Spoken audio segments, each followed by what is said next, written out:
can't get over how smooth this thing is to ride. Chef's kiss. In this video, we'll be visiting Onyx Motors, a company based in Los Angeles, California that helped ignite the modern high-powered e-bike scene. We'll talk about the relaunch of the brand, do a test ride with the 80V RCR, and see what the future holds for Onyx. Want to know how Onyx came back to life? Stick around to find out.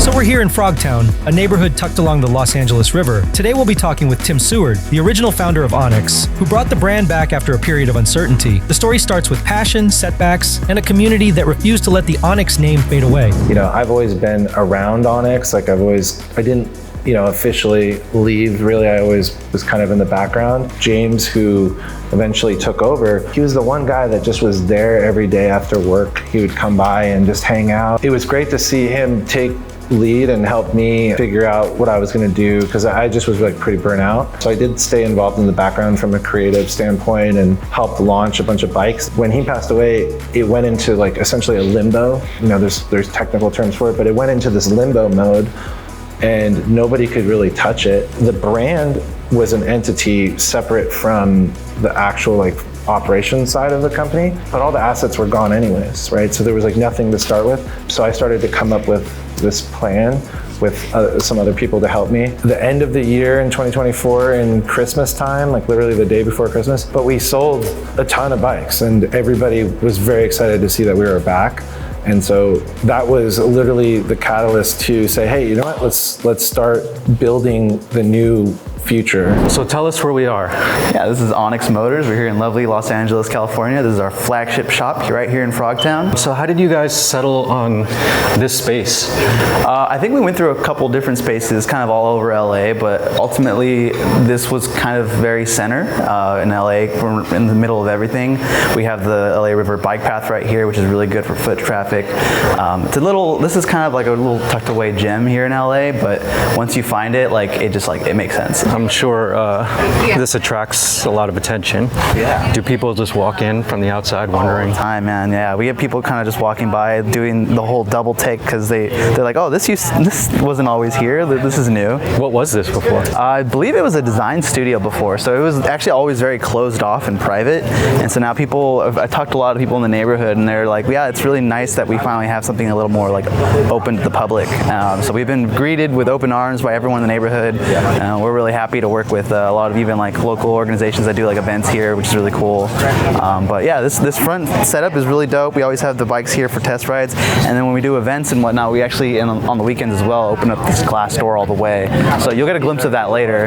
Yeah, there's a little hinge here. This door actually opens all the way, so you can really open up the space. You can get a good look at that later today too. I think also having neighbors helps, right? Having this coffee shop over here. Yeah, it really helps. I mean, a lot of people confuse us. They're always walk in thinking they're getting coffee, and then they might walk out with a bike afterwards. It's happened at least a couple times. I mean, you guys offer free coffee with a test ride, right? That's right. Yeah, we kind of having I wouldn't call it a partnership, but an unofficial partnership with La Colombe next door. So we have a fridge stocked with their canned coffees. Anytime you come and test ride a bike, you also get a free coffee. So that's what the sign says out front. Yeah, man, can't beat that. Yeah. Cool. So we walk in here, and we'll get into it a little bit later in the video, but the big item that everyone is excited for is the 80V RCR. That's right, yeah. We have the 80V here now available.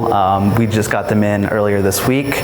We're full on into the 80V ecosystem. We have at least a couple 72 volts left, so once we sell those off, they will no longer be for sale. We will discontinue them and move fully into the 80V, but this is what everyone came to see, so we'll get a good look at it here. So this is the production model. This is no longer the prototype. That's right, yeah. This is what's being shipped. Exactly, yeah. For a few months, we were actually working with the prototype, going to expos and doing test rides here. So it's nice that we finally have a full production model. This is what it'll look like when it ships out to you. Everything's already dialed in, and you'll get a really good in-depth look later when you talk with Tim. He'll go into everything, but excited for you to actually get to try it out. I feel like the RCR has had a kind of a rich history with like e-bike culture culture. Yeah, definitely. I mean, it's funny because it's always either like you know you were around, or it's all very new to you. When we travel, we've had a lot of people that come up to us and they're like, "Oh wow, like I've never heard of you guys before." But then there's people that come up and be like, "Dude, I'm so glad you guys are back. I've been following you since you first launched the Indiegogo back in, like, I think it was like 2016."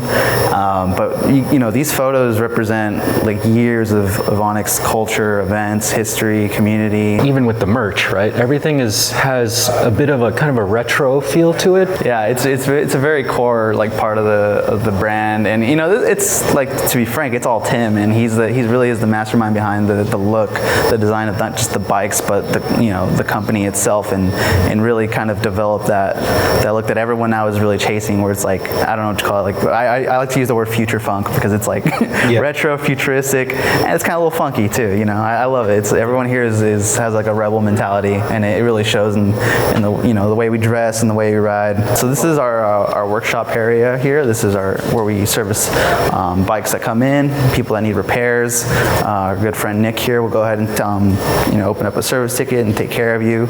So this is actually a really key part of the shop here. A lot of the traffic we get in are people that need, whether it's a tire change or a whole new motor replacement or whatever it be. We're here to help you out.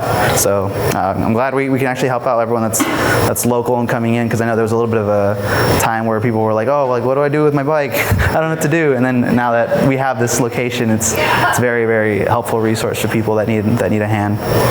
Do they also come in like wanting to do upgrades, or is it just repairs? It's upgrades as well. Yeah, so repairs is a key part of it, but a lot of people do end up wanting to add like parts to their bike to really change the look, like custom seats, as well as we have people that always want to do modifications to change the performance of the bike. Looks like you also got helmets and gloves over here. Yeah, that's right. Yeah, so we partner with brands like Torque. We carry their helmets here. They really have a really solid look that kind of fits what we're going for, so we partner with them. If you ever want to pick up a helmet, you could always pick it up here from our shop. We have gloves here as well from Torque. These pedals from Odyssey, which are really nice, in case you want to swap from the stock metal ones. Really, really cool people that we've been able to work with. Again, really, I just love the look of these things. Like, it's perfect, and it goes hand in hand with the RCR. We got some more cool little neat retro stuff here. These are actually our Senna modules that we always ride when we go test riding and when we do our events, so it helps us communicate with one another and coordinate while we're riding. Other than that, we have our back office here. We have some meetings. You can see Tim right there behind the glass, the mind behind it all. And then just a nice little break room back here where we, kind of get some coffee and hang out. All right, here it is, the Onyx RCR 80V production model. So Tim, walk us through all the features. Yeah, so the Onyx RCR 80V has a lot of really cool upgrades over our past models, namely the cockpit of the bike. You'll see the controls have really been upgraded. The display is one of the big features. So we have a full twist throttle. We got hydraulic brakes front and rear, and the handlebars are a little higher. They actually have a little bit thicker of a center here, so they're a 1-inch center, so they're stronger in the center as opposed to just being 22 millimeters all the way through the core. This just looks way more polished, right? It just looks like really well thought out. So it does have a park mode that locks you out. So when you do press the P on the handlebars, it unlocks it and it tells you it's ready. Our modes now gradually step up in power as opposed to essentially having the same torque in every mode. Each mode has more and more torque, which is something that I actually think is really awesome and beneficial. When you're in eco mode, you really are going to get extreme range. Normal mode is actually a great mode to be in because you can get up to about 40 miles an hour in that mode. Sport mode is when you really want to take off. We have hyper mode where you hold down the mode button for 3 seconds and it changes to hyper mode. And that is the full unlimited power of this bike. We've implemented some safety features and monitoring features of the bike to let you know that it's time to kind of cool off. I want to be able to have the most power for as long as possible and then let the bike let me know, hey, it's time to kind of cool it down. Whereas other electric vehicles just literally only give you a time limit. Knowing that you come from a design background, the user, the UX here is clearly influenced by, I guess, the things that you like to see. I haven't quite seen anything that looks like this. When I look at this, I see my childhood in the 80s. The colors in the kind of 1970s, early 80s feel that I get from this kind of retro display just instantly reminds me of like one of my favorite childhood cartoons. So in the 70s, these would have actually been individual LEDs that glow up as you increased in, miles per hour or RPMs. And then on the right side, that would have been your fuel gauge. In rally cars, you have two passenger, you have two people. So it kind of was almost this information panel that went all the way across. And that's where I got the inspiration. And it was these two kind of half circles that met with a bar in the middle. And what I really love about it is when you ride this, it's just this visual indication that the more power you give it, the more you're affecting the battery. Yeah, it's a very intuitive, just like it flows, right? It flows, yeah. I know you guys did some custom work on the controller. Can you walk us through that? We essentially took a Far Driver controller, and then we've done all the custom programming ourselves and made it essentially painless for the customer. We've essentially maxed everything out for everyone, and that's what hyper mode is, and then everything between that is kind of variations of hyper mode. So we increased the voltage, increased the capacity, and we've also increased the top speed. What are some of the changes on this battery? So the battery is a full 45 amp hour 80 volt battery, so it's 3.6 kilowatt hours. It's still the ammo box style of battery, but in previous batteries we had, the BMS and everything was underneath, and the batteries were shaped really weird. They were hard to get in and out of the bike, but with the 80 volt, we made it super easy to remove, and we've added a lot of upgrades to it. We've widened it so it can be a much larger battery, but not too wide. We've added a really nice handle to it. We have a little display, so when the battery is out of the bike, you can see the, kind of get at a glance to see what the battery level is. We've also upgraded the connector, so we don't have this little dongle hanging off. The connector is, built into the battery itself. It doesn't hang out. The battery has a QS9 connector that you just pull off with your fingers like that, and it's got a data port, anti-spark, and to pull the battery out, you just straighten your bars, pull it straight out. It's super easy, and it's got, some cool graphics on it, and then it's got your warnings back here. We are UL certifying the batteries, so that was a big upgrade for us. All our batteries are going to be UL certified. So we're officially been accepted by the DOT and the NHTSA, and we're actually, you could look us up, we're actually there, and VINs and all that stuff are coming. Sport mode, top speed test. 3, 2, 1.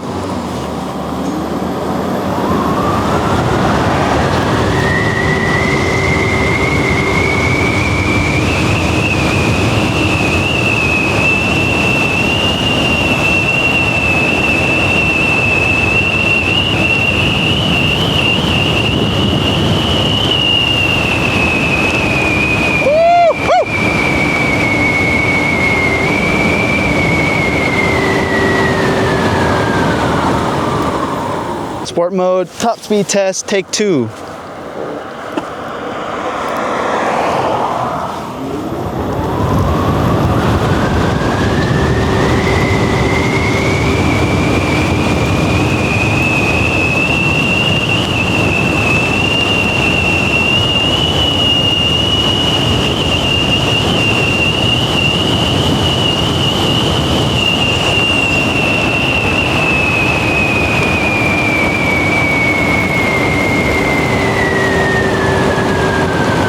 The Onyx RCR 80 volt. Here it is.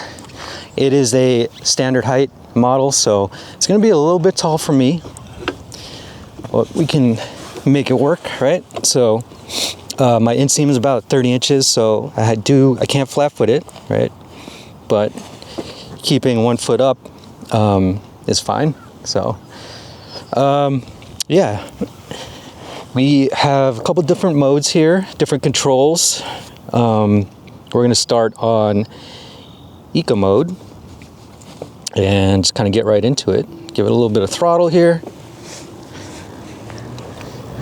And yeah, just a smooth throttle.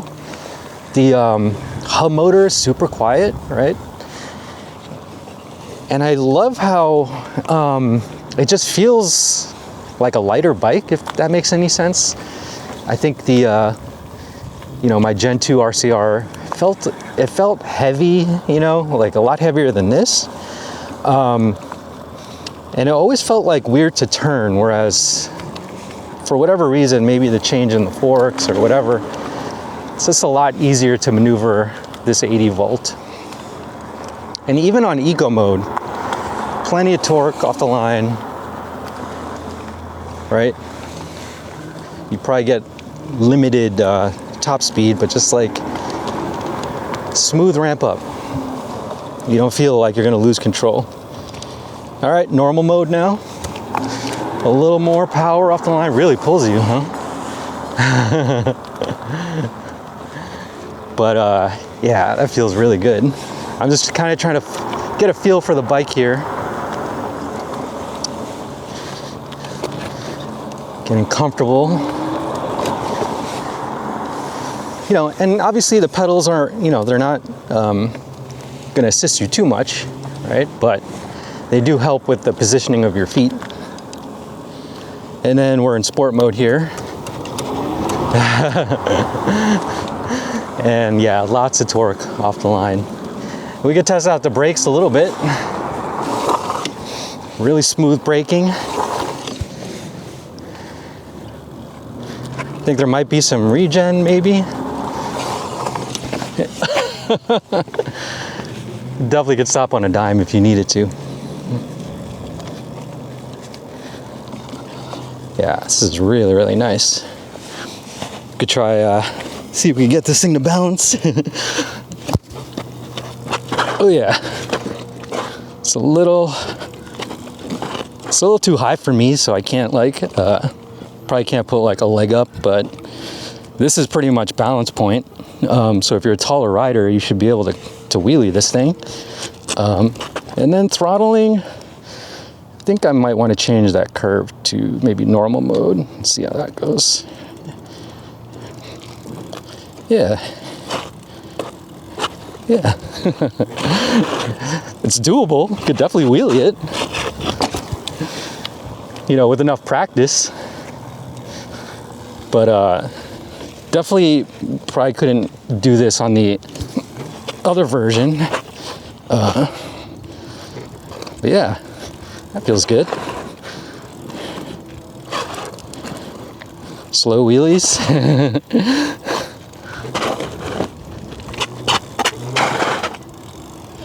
All right. First impressions with the Onyx RCR 80 volt. I am impressed. Seeing the relaunch of the brand and kind of seeing all the trials and tribulations, all the ups and downs that they had to go through to kind of go back to their flagship model and like really reiterate what worked. Very impressive. The RCR has, like I said, a really rich history in e-bike culture. Kind of like stands on its own. The people who kind of stuck with Onyx and really personalize their bikes, they have another model to look forward to. Yeah, really excited to see the direction that the company goes in the future. The RCR isn't just another e-bike, it's become a fixture in the community. Despite an explosion of new competitors, the RCR continues to stand out. And for Tim, its design and legacy are central to why Onyx still matters. The RCR has always been kind of the bread and butter of the company. It is the most exciting hero kind of flagship bike. The RCR always was the top seller. The new RCR, while it might look very similar to the original product, I mean, that's by design. It's kind of, so if you think of, a 911, right? It still looks fairly similar to the 356, kind of the original car. And I would say we're still right in the 356 stage, moving into maybe the first, 911. And I see this look and style evolving for years to come. All right, here we go. So right off rip, the controller tune is just way different from the last RCR model that we reviewed. I mean, it just has such a smoother ramp up, and it, like, I don't know, it says on the display I'm hitting like 45 miles per hour, and it's such a smooth curve in terms of the throttle tune. Really smooth on the low end, and then once you hit that top end, I mean, it just goes, right? And it still has a lot more to give. This is kind of the perfect road for this kind of riding. You know, it's kind of cruising around, nice sunny day, a couple of windy roads here. You know, some traffic, but nothing too crazy. Going downhill. Looks like we're making a left. I'm gonna stand up a little bit. There's a little bump in the road. And even standing up, very comfortable. How can I describe it? It's obviously, you know, riding an RCR is a very unique experience. If you've never ridden one, it definitely feels unlike any other e-bike that you've ridden before. But I will say that the iterations on this, you know, besides the obvious 80 volt power, it feels like the geometry is a little bit better. It feels like the bike weighs just a little bit less. That's probably due to the different components and I think the aluminum frame, that kind of thing. But very subtle differences, like the silhouette, right? The riding stance, all of that is very much the same. You know, the Onyx RCR style. I am riding the standard height model, and obviously a short rider, 30-inch inseam, so shorty is probably more appropriate for me, but it's cool. I could just put one foot down. You know, I can't flat foot the bike, but 1 foot down is fine. Especially with pedals, you could kind of put your, you know, your foot wherever you want and angle it however you want. All right, here we go. Making our way down this road. Always fun riding in California, especially since we're about to hit winter in Michigan. It's gonna get really cold really quick, so I'm enjoying every minute under the sun. All right, we're coming up a little bit of a slope here. And I mean, the 80 volt RCR handles it like a champ, no problem. No delay. Suspension feels good. I feel really locked in, really dialed in. And highly maneuverable. I gotta say that for whatever reason, this bike feels way easier to handle and to maneuver than the previous iteration. I know they changed up, I believe, they changed the forks, so that has something to do with it. Riding on, you know, proper street tires here. And yeah, super smooth. Hitting the stop sign, I'm pulling the brakes. No issues whatsoever. Very strong brakes, a lot of confidence in my braking. Signaling to turn right here.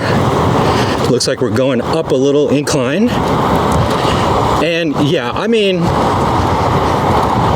when you're hitting inclines like this,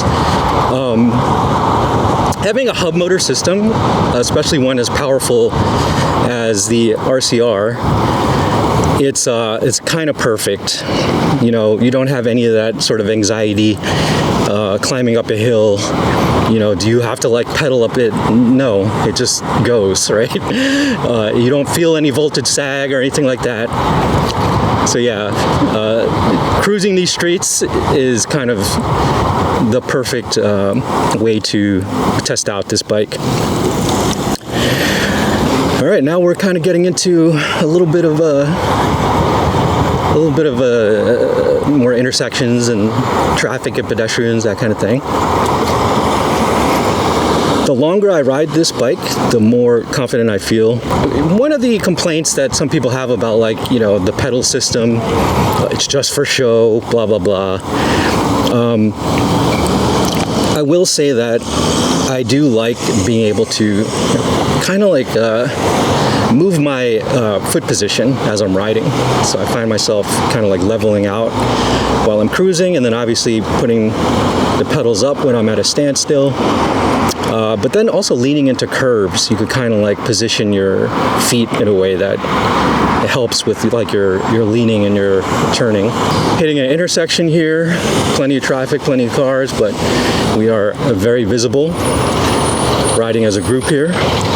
You know, so if you're in a city with lots of traffic, being able to kind of maneuver around vehicles, hitting like the, you know, the side streets and things like that. Perfect. And if you're commuting, using it to commute to work, even better.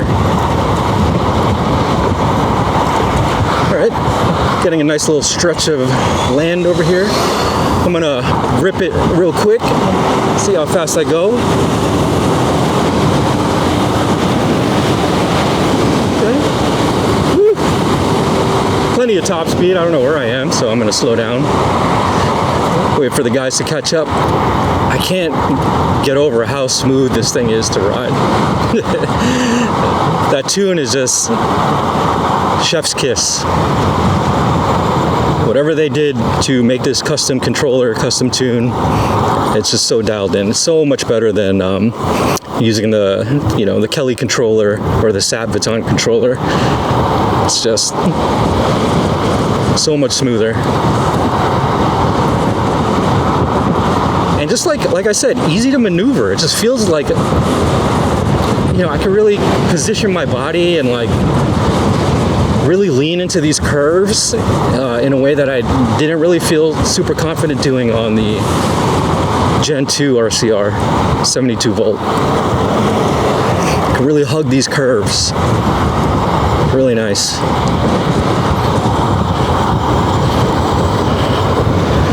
Yeah, this is really fun to ride. Definitely don't have these kinds of roads where I live.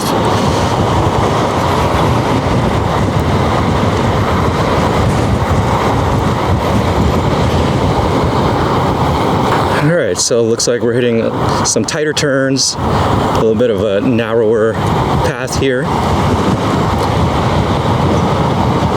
No traffic, which is good.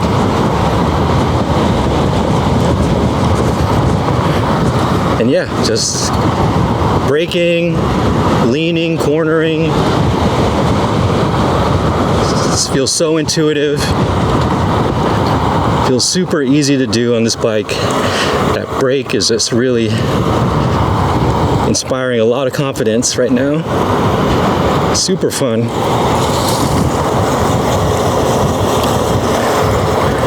Oh yeah.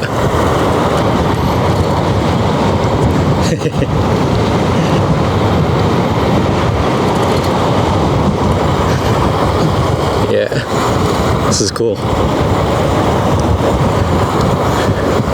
We talked about the handling. We talked about, I guess we could talk more about the comfort. Saddle seat. Not sure if there is any big changes on the saddle seat, but this bike, you know, has a rich history of modding.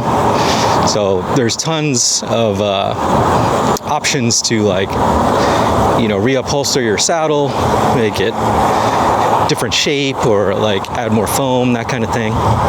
We had a couple years ago we did that. We had a custom seat made. But honestly, the stock seat feels good to me. The dual rear shocks, also something that you could easily upgrade if you wanted to. Ooh, off-road. Not bad, still pretty comfortable.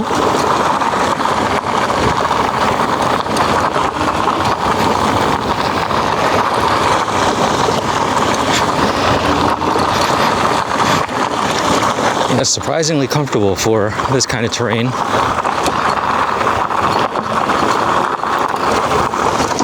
Oop. Ah, nice.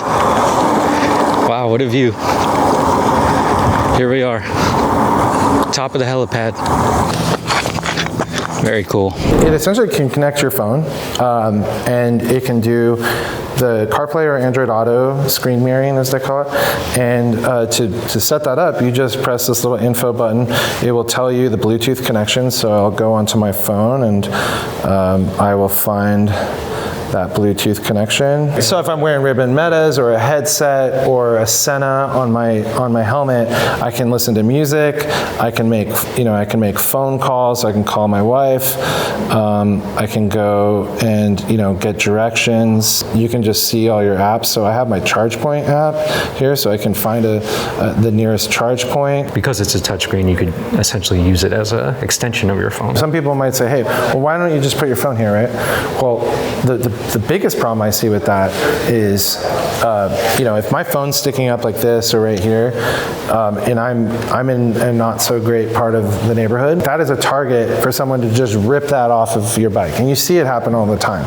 So this allows you to take what's the most expensive part of this whole system and put it away. One of the ones I really like is just this little pouch, so I could put my phone right here, or just slide it in there and put it away. But when I need it, it's very accessible if I ever need to pull my phone out. And if it needs to be easily accessible, I can just have it right there. Let's make our way to, I think, the motor. I actually wanted to do cast wheels or forged wheels for the Onyx RCR 80V, because the main reason was to remove the tubes.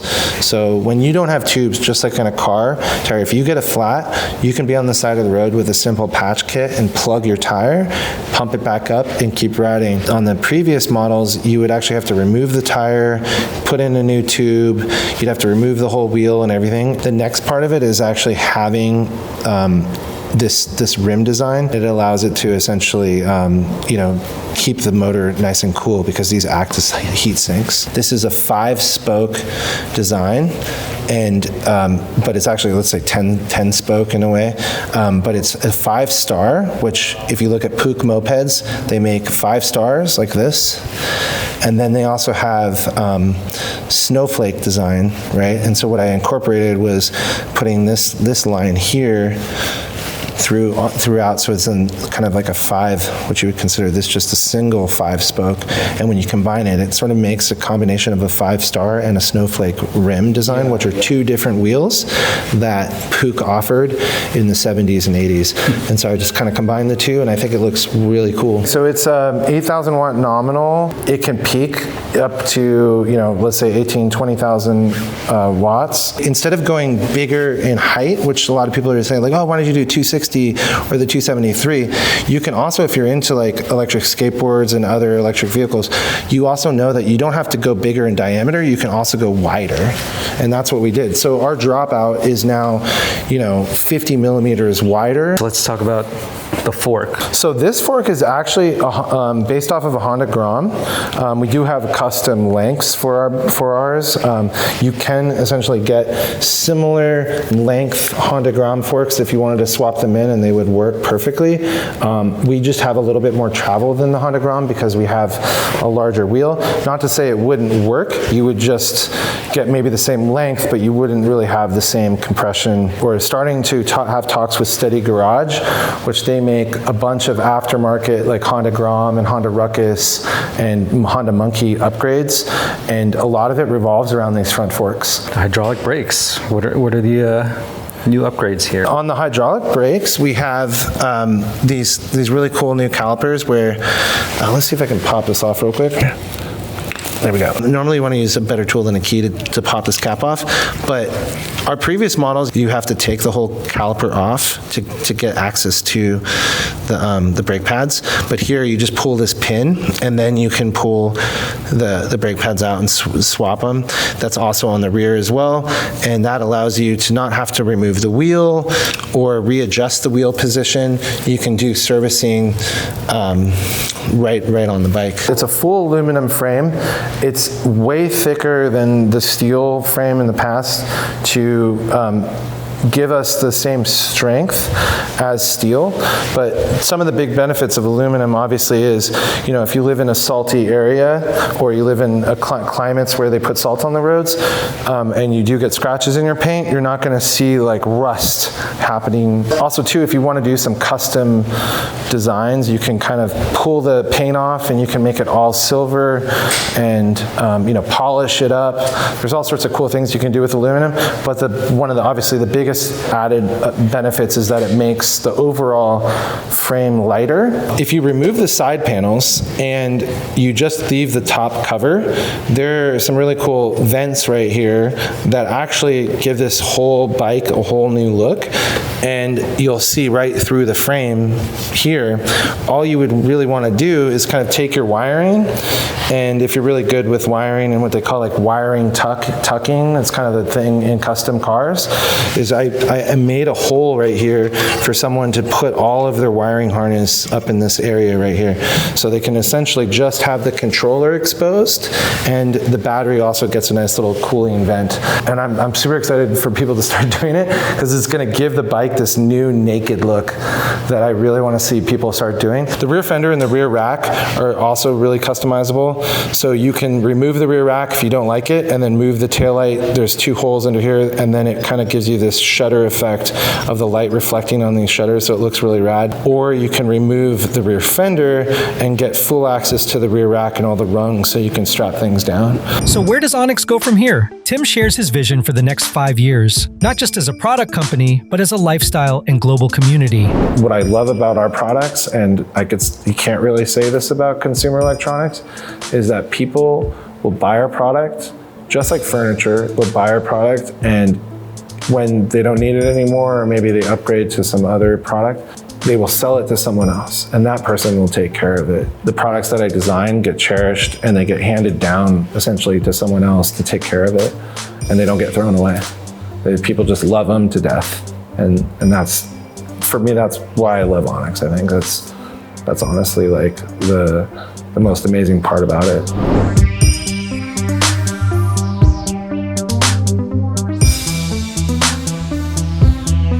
Onyx isn't just about building fast bikes. It's about keeping a community alive, one that values creativity and connection. From Los Angeles to the rest of the world, the RCR continues to inspire riders, and the Onyx team is determined to make sure the next chapter is bigger than ever.